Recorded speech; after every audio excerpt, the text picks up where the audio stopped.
Hi and welcome back. This is our second video on proteins, and this video will talk about the amount of proteins we need within the recommended daily allowance, RDA, for protein, and specifically for you and your own personal activity levels.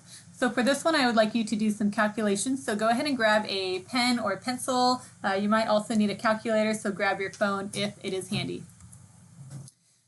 The RDA, the recommended daily allowance, in the recommended amount of protein, says that we are supposed to consume X amount of protein through the day. Rather than seeing this general requirement, though, or comparing our own consumption of protein to this general requirement, it's better to get a more personalized answer. So to begin the equation, right here on the board, you see that it utilizes kilograms rather than pounds. If you, for example, weighed 200 pounds, around half of that would be what your weight is in kilograms. So you would take your amount of weight in pounds, divide it by 2.2, and that would equal your kilogram weight. When you are going to be doing your nutrition analysis assignment, it will give you a very generic amount of protein per day for you to strive for. But it is not correct that everybody should be consuming the same amount of protein as other people if they're not knowing the information about your personal life, your weight, your physical activity levels, your overall goals are, and such. So what you see on screen here is the generic go-to equation, and I'll show you some other equations as well.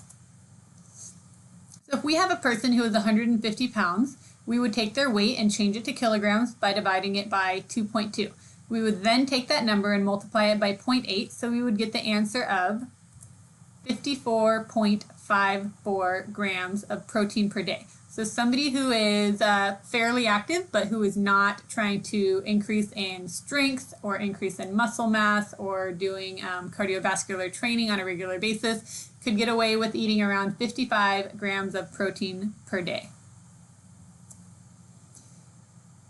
What about the overall specific amino acid requirement for somebody who is doing athletics or who is pretty active or who is getting up and moving more? Let's say somebody who is trying to bulk up, or somebody who's trying to get more powerful, or somebody who is training for a triathlon. And so there are different equations depending on the goal of the individual person. So should those who are training or lifting regularly consume more protein? Yes, absolutely.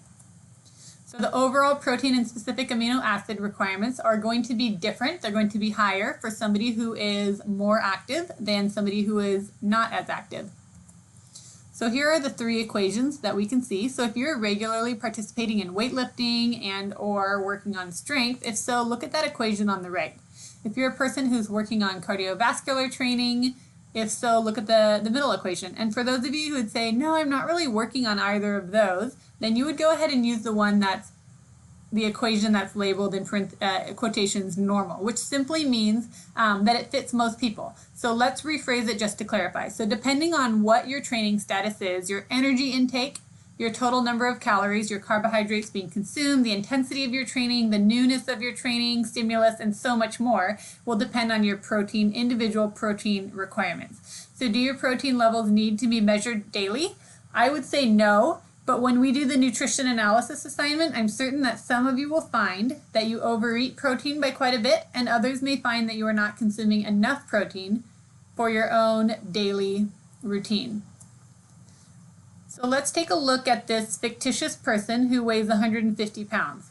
And let's see how different the daily protein amounts are depending on this person's activity levels, the types of activities that they're doing or the amount that they're doing. If we all use the generic or normal equation, but in reality are trying to bulk up, or if we're pretty active human beings, we're going to be lacking quite a bit in the protein consumption. So 54.54 grams is significantly different, significantly lower than 122.74 grams. If you don't find that you quite fit into either of the three equations, feel free to choose a number in between the two equations that seems to best fit your personal lifestyle better.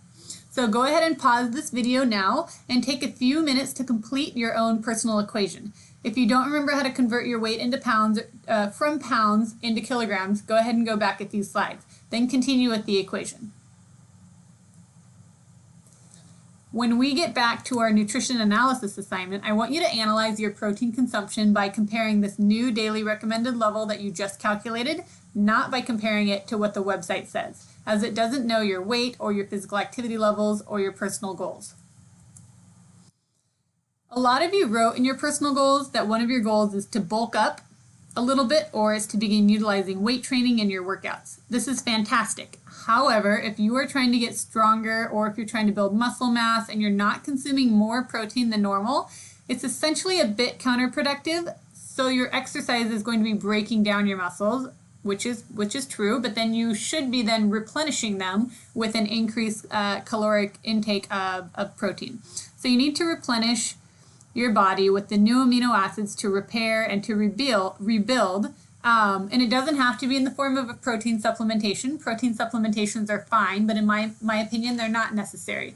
You should, though, be more mindful of the amount of protein that you're consuming throughout the day and spreading it throughout the day. If you're trying to build muscle mass or to increase your daily protein intake to help with the new growth and recovery of muscles as well, and if you're doing any sort of endurance training, let's say that you're riding your bike, or you're training for a triathlon, or you're just moving more than you used to, you also want to be more mindful of adding a snack or two that are protein dense. So for example, it could be a peanut butter with celery, it could be hummus and pita chips, it could be a peanut butter and jelly sandwich, or it could be a handful of almonds. As you noticed, I mentioned all plant-based proteins. Animal-based proteins are fine. However, I'm always a supporter of more plant-based proteins. So you would also want to be more mindful of the protein that you're doing, protein synthesis. Most people eat a lot of protein at dinner or at night. The typical American dinner usually revolves around meat and then throws in some extras. And maybe we're not as mindful of the amount of protein that we are having for breakfast or snacking through the day or for lunches. Maybe you just have an apple or you just have a piece of toast for breakfast, and maybe you just have some pasta for lunch. If this is similar to your current diet, then you're allowing for muscle stimulation to occur only a few hours a day, whereas your body is constantly breaking down and building up. So spreading your protein throughout the day is essential. So there's a lot of conflicting research on the amount of protein that we should have per meal. And if we summarize what most research is showing, it seems that around 30 grams per meal, maybe 45, is going to trigger a burst of protein synthesis, which can last for around 3 hours. What if you instead consume all of your protein at dinner? What would happen then? So let's say that we were going to be driving from California to New York. There's no way that we could fill our car with enough gas to be able to get us there all the way there, right? So we'd have to put in some gas, drive, and stop. And maybe every 4 or 5 or 6 hours, we would have to stop to add gas, right? Everything else, if we added more, would just be spillover. So it's kind of similar with our consumption of protein. We shouldn't eat all of our protein in one meal. So just as we're not putting all of the gas in our car to get from here to New York, the rest would just be spillover, similar to a gas tank.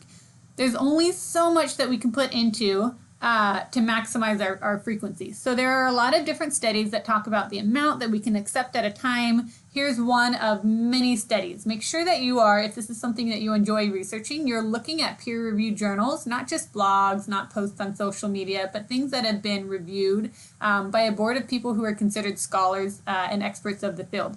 So this particular research showed that maybe we can accept around 30 to 45 grams, maybe 50 grams of protein, which is what our body can accept at a time, which would be similar to what we would, how our body would be able to absorb it if we had consumed 90 grams. So around 45 or 50 grams is about the max. So eating protein throughout the day with your snacks as well keeps people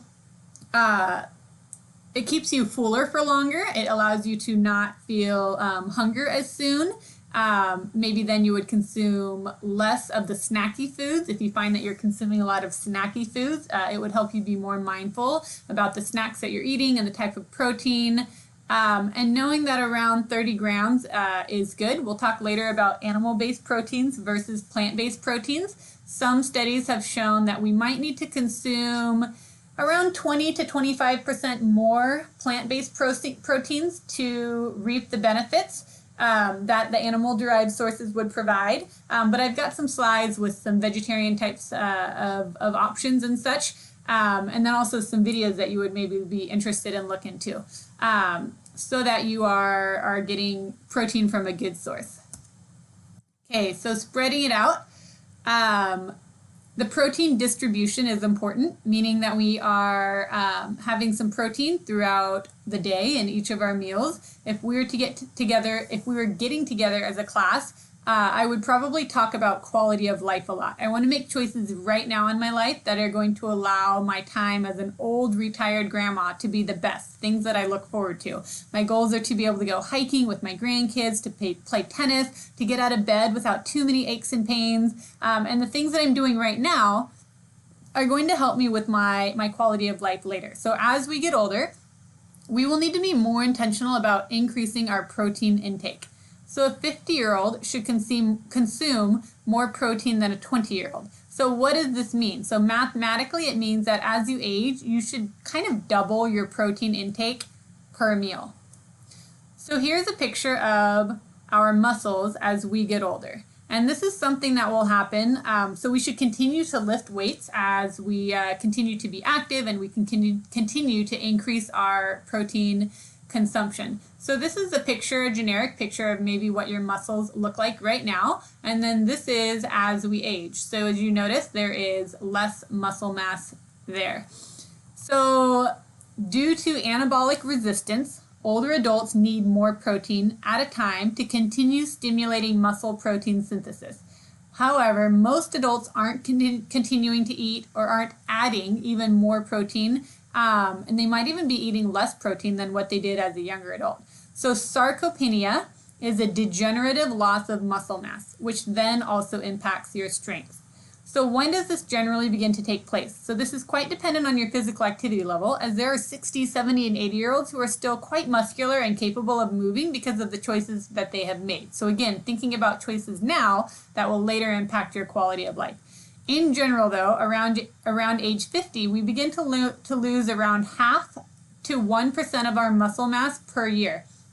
This means that we're losing quality of our muscle and strength of our muscle, which is age-related and involuntary loss of skeletal muscle mass and strength. So people who are physically inactive can lose as much as 3 to 5% of their muscle mass each decade after age 30, which is quite a bit closer to your current age than age 50, meaning that it's important right now to think about your future quality of life. So continue to be active, to build muscles, to work on your strength training, flexibility, bone strength, and in hopes of preventing osteoporosis now, so that your future life you'll be able to do the things that you're looking forward to.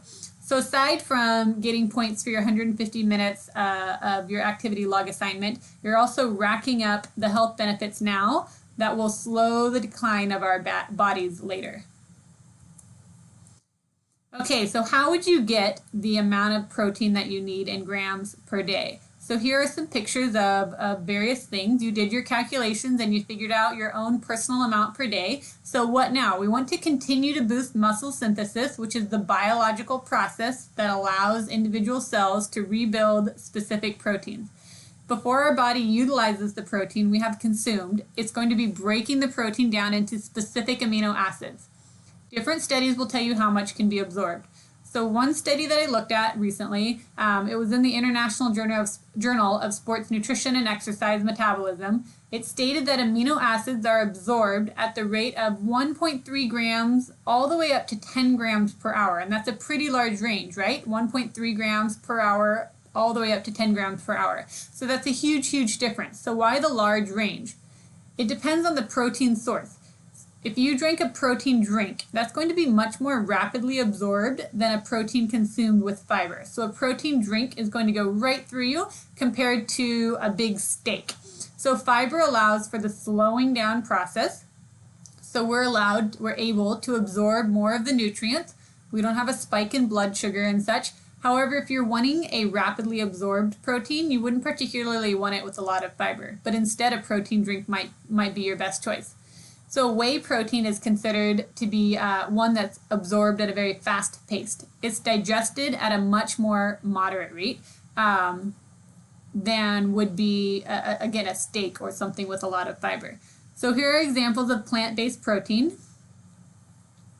You can see the various types of protein and how much you would need and how many grams it would get you. Or you could choose others as well. You could choose animal-based proteins. Here's a quote from our book, which I really liked, talking about the amount of protein that the average American gets. So most Americans are not lacking in protein, but could probably be more intentional about choosing better protein options, which are covered really well in the protein chapter of our book. I hope that you enjoy reading it.